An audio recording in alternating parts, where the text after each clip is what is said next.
Ouh, réjouissez-vous, on n'a pas le droit à un deuxième libéré délivré. Bonjour tout le monde, j'espère que vous allez bien. On se retrouve aujourd'hui pour parler de La Reine des Neiges 2. J'ai décidé d'en faire une critique à chaud, faut pas chercher à comprendre, j'avais dit que j'arrêterais, mais finalement au gré des événements et du temps, tu te laisses aller à des kiffs. Il faut savoir que moi, le premier épisode de La Reine des Neiges, je suis pas du tout fan de ce dessin animé.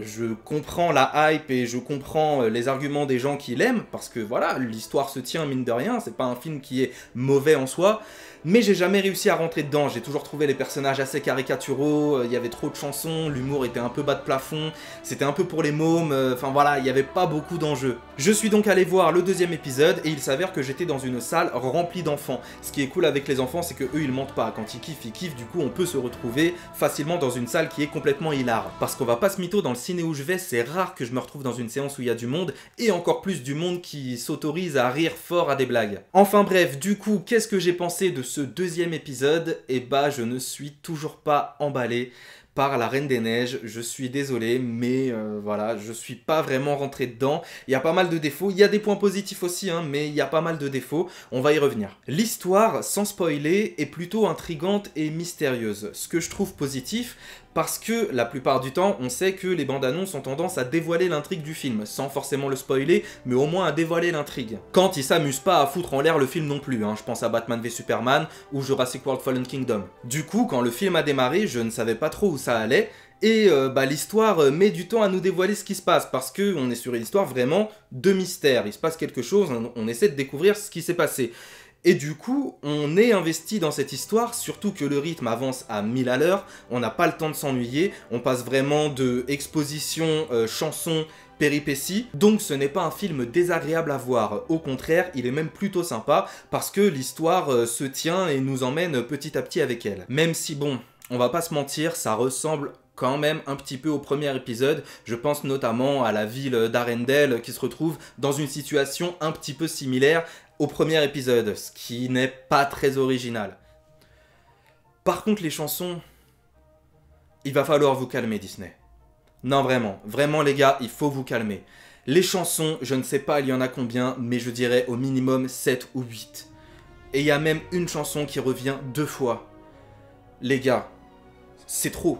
C'est trop. Pourtant j'adore les chansons, mais là c'est trop. Surtout que pour la plupart, elles se ressemblent toutes. D'ailleurs, il y a un délire avec les chansons qui m'a beaucoup fait rire, mais ça on en parlera dans la partie spoil. Après oui, visuellement c'est magnifique. Visuellement c'est magnifique, on en prend plein les mirettes, on a des images ultra impressionnantes, on a des tableaux qu'on n'avait pas du tout vus dans les bandes annonces, ce qui est super agréable. Quand t'arrives dans une histoire et qu'au troisième acte, tu te rends compte que t'as pas vu une seule image du film et que tu vas découvrir à 100% ce qui t'arrive pour la fin, c'est incroyable et c'est vrai que la fin est plutôt impressionnante visuellement, faut le dire. Il y a de l'action, il y a de l'humour, les personnages sont développés, l'histoire évolue, donc en soi, voilà, c'est un bon film.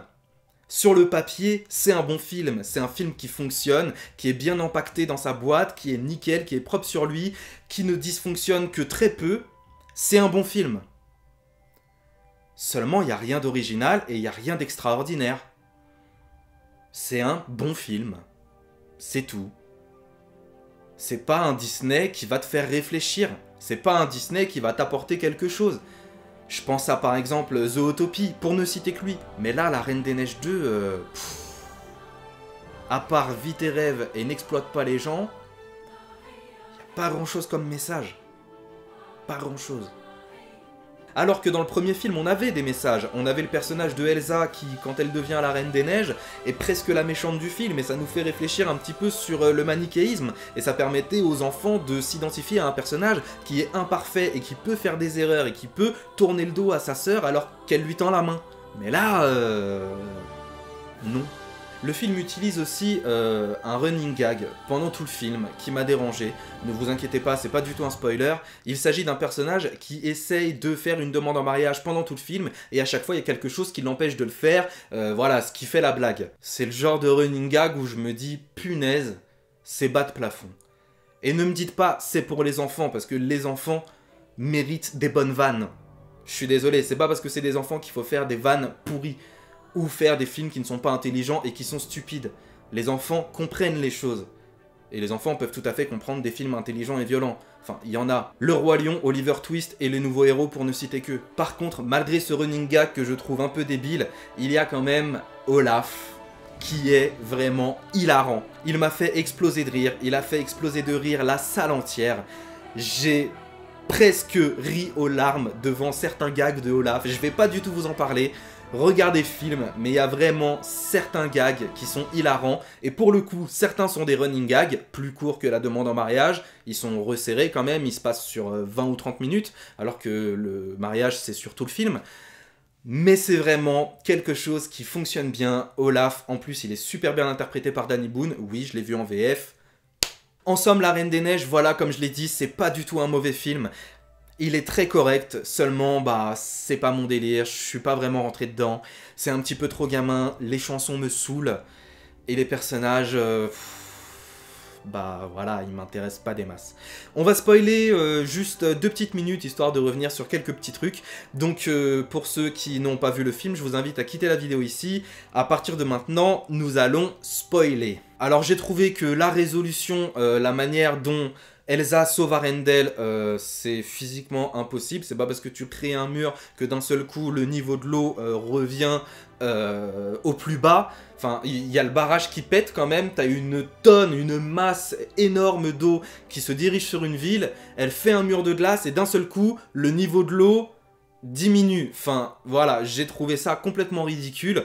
Et pour l'action la plus héroïque du film pendant le climax, et bah c'était ouais, décevant pour le coup, très très décevant. En revanche, j'ai adoré le combat contre le cheval, donc l'élément de l'eau. J'ai trouvé que c'était vraiment très bien fait et très violent. Il y a certains enfants dans la salle qui ont eu peur, et effectivement moi aussi j'étais pris dans la scène, j'étais pris aux tripes, et je me disais mais punaise Elsa, il faut que tu te sortes de cette situation, parce qu'il va vraiment te tuer là le cheval en fait, il va avoir ta peau. Et on a encore une fois droit au début du 3e acte à la scène où le héros repousse ses amis qui sont là pour l'aider parce qu'il veut les protéger. On a donc Elsa qui repousse Anna et Olaf, qui crée une barque de glace avec une piste de glace pour les éloigner pendant qu'elle s'approche du danger.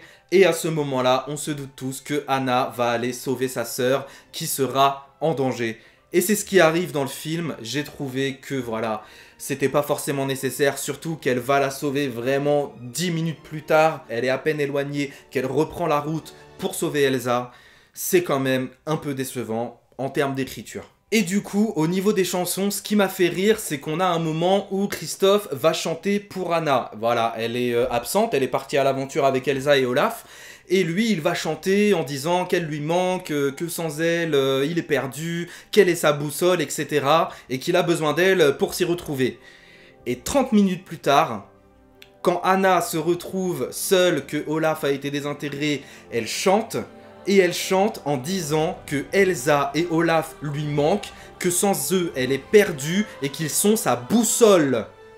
Les gars, on est où ? C'est quoi les bails? Wesh.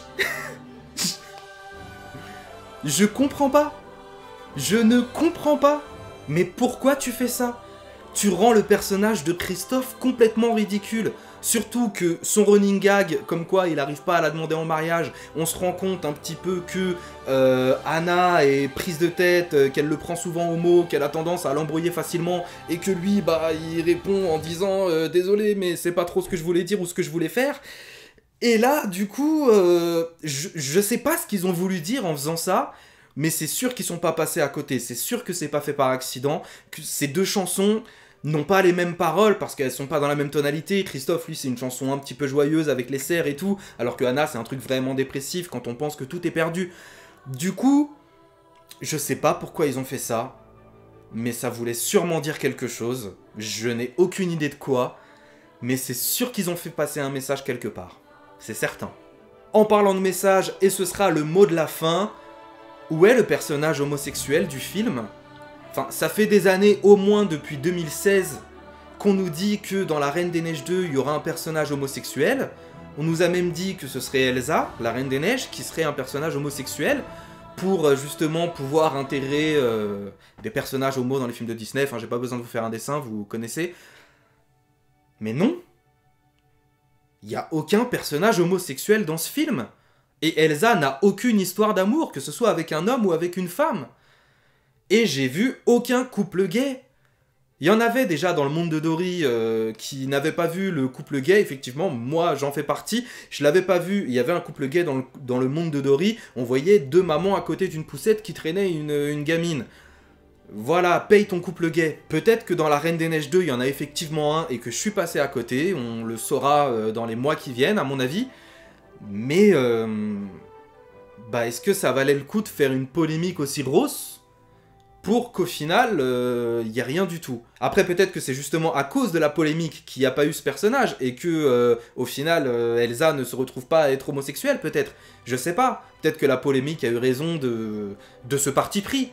Ce qui serait triste, mais c'est possible, je sais pas. En tout cas, voilà, j'ai pas vu de personnage homosexuel dans La Reine des Neiges 2, et à vrai dire, je trouve ça dommage parce que moi, ça m'aurait pas du tout dérangé, au contraire, ça permet aux enfants de se rendre compte que l'homosexualité, ce n'est pas quelque chose d'anormal, c'est quelque chose du quotidien, avec lequel on vit, et ça fait partie de la société. Je pense que plus tôt intervient le message, mieux c'est, donc il faut pas non plus leur taper la tête avec ça, mais leur faire comprendre que c'est normal, et c'est tout. Donc voilà, La Reine des Neiges, je ne suis pas fan, mais ça reste quand même très correct.